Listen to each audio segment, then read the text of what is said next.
రంగారెడ్డి జిల్లా షాద్నగర్ పట్టణంలో స్వచ్ఛదనం పచ్చదనం కార్యక్రమం చేపట్టారు. కార్యక్రమంలో ఎమ్మెల్యే శంకర్, మహబూబ్ నగర్ ఎమ్మెల్సీ నవీన్ రెడ్డి పాల్గొన్నారు.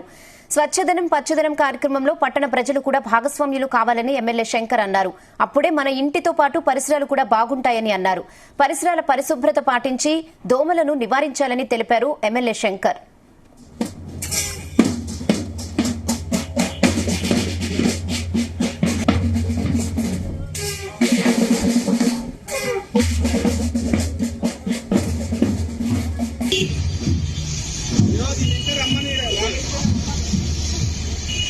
సీజనల్ వ్యాధులన్నిటిని కూడా నివారించాలి.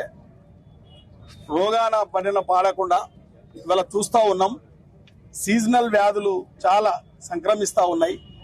డెంగీ వ్యాధి కూడా వచ్చింది, మలేరియా కూడా అక్కడక్కడ అటాక్ అవుతా ఉంది. కాబట్టి ప్రభుత్వము మన బాధ్యతగా ప్రజలకు రోగాల బారిన పడకుండా స్వచ్ఛదనం పచ్చదన కార్యక్రమం తీసుకోవడం జరిగింది.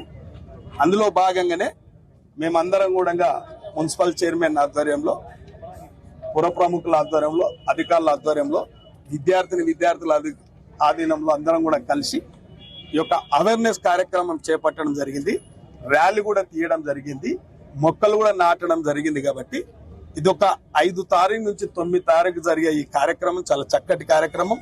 ఇందులో అందరిని కూడా, ప్రజలను కూడా, స్వచ్ఛంద సంస్థలను కూడా, ప్రజాప్రతినిధులు, పత్రికా సోదరులు కూడా ఇందులో అందరం కలిసి కూడా ఈ యొక్క రోగాల బారిన పడకుండా ప్రజలకు స్వచ్ఛదనం పచ్చదనం కల్పించాల్సిన బాధ్యత సమాజంలో అందరికీ ఉంది. కాబట్టి ఈ కార్యక్రమం ఇంత పెద్ద ఎత్తున దిగ్విజయం చేసిన అందరికీ నా యొక్క కృతజ్ఞతలు, ధన్యవాదాలు. తప్పకుండా మేము ప్రజాప్రతినిధులము మా బాధ్యతగా అన్ని కార్యక్రమాల్లో పాల్గొంటాం. ఇది విజయవంతం కూడా చేస్తామని చెప్పి సీజనల్ వ్యాధులన్నిటిని కూడా నివారించాలి.